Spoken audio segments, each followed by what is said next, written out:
Welcome back. Well, as promised, we have Ms. Amisha Vora, MD and Chairperson at Prabhudas Lilladher, who joins us at the Bombay Stock Exchange. Hi, Amisha. Always good speaking to you. Well, thanks so much for joining in on our special day, first of all. And what's the outlook for us in terms of market? Some part of the market believes we are overheated. On the headline index, what's your take?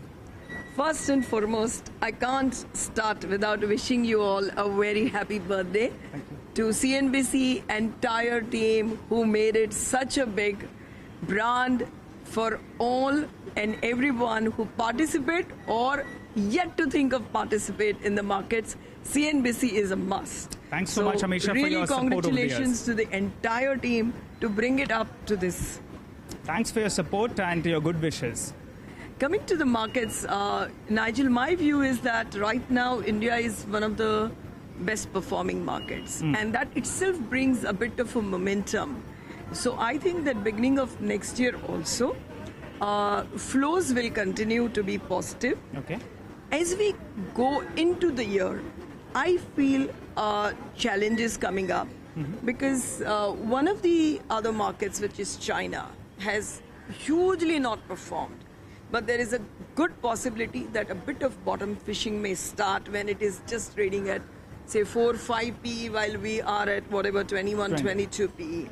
So a bit of shift in the middle of the year is one possibility, or any time during the year is what I see.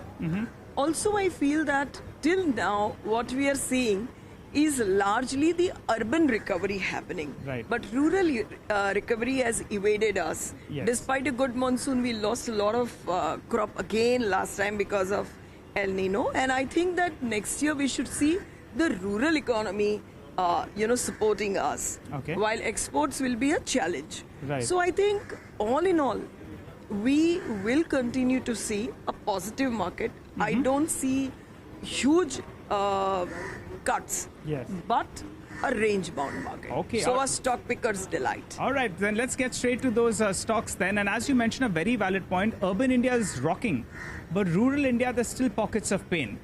Now, before we talk about 2023, to the end of 2022, everyone's full up in terms of travel, tourism. You're struggling to get a room at various places as well. This theme is clearly booming.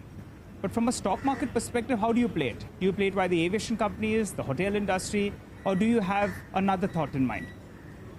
So the best, one of the best ways we think is playing it by the back companies, that is the travel back companies, which are more like a B2C. Yes. But beyond that, very light in terms of their capital requirement, very good balance sheet, free cash generating, and we'll see fantastic growth ahead.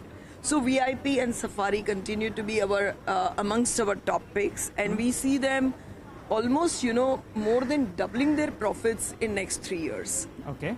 But apart from that, I think particularly for hotel sector, they will have the phenomenal run continuing because the supply is not going to increase overnight. Yes. So for next 2 to 3 years, they will have occupancies rising, room rates rising, and so with top line, the EBITDA margins growing. Right. So Lemon Tree is one of the preferred picks that we have amongst the sector.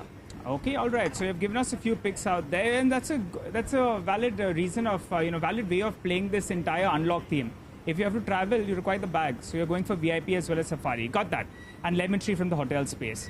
Now the other fear is that the domestic flows have been very solid, but now maybe there'll be some kind of deviation to fixed income, maybe to the real estate space as well. Given that sort of a mindset, one would have to be reasonably positive on the real estate theme. How do you play that? Do you play it by the listed real estate themes, the financiers, or the ancillaries? That's the pipes, the building materials, and the likes. So I think that, particularly building material is a much better way to play it. Once again, they are consumer brands. For example, if I take a brand or a name like Kajaria, Okay. so it's a market leader, Right. growing very well, but faced huge challenge because their raw material supplies and cost of production went totally haywire last year.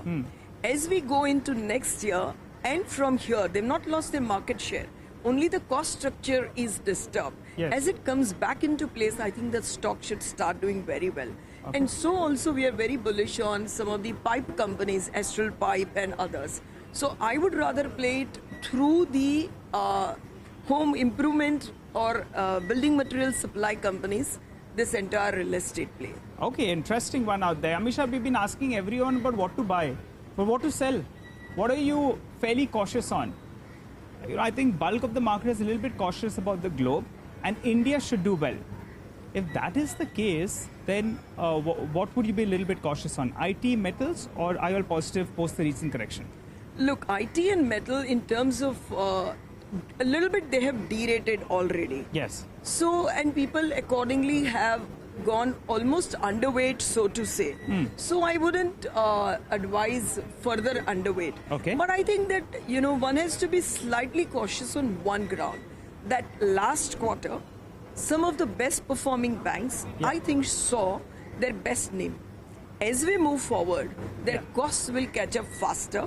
Right. And the excess CD ratios that they had, which gave them cushion on NIM, which will go away.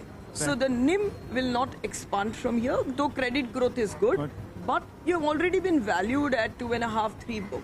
Yes. So I think in terms of leadership, in terms of performance of the stock, what performed the best last year, that leadership will shift to maybe somebody like HDFC Bank post the merger and other overhang gets settled. Okay. So from, I think that within the sector there will be a little bit of switch.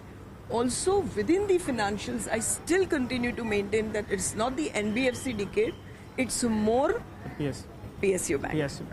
Okay. Because there is a deep value. It's always not an investment call because of we know the government, the management structure. Yes. But right now it is in deep value zone still, and they will continue to perform. PSU banks, you all have been positive and you believe there is still value out there. Correct. Well, Amisha, it's been an absolute pleasure talking to you. Thanks so much for coming down, speaking to us here at the Bombay Stock Exchange and running us through a whole host of stocks, whether it was travel, building materials, or even the PSU banking names. Well, guys, Thank you. that was good chat that we had with Amisha. Back to you guys in the studio, and I'll come back to you for more. Thank you very much.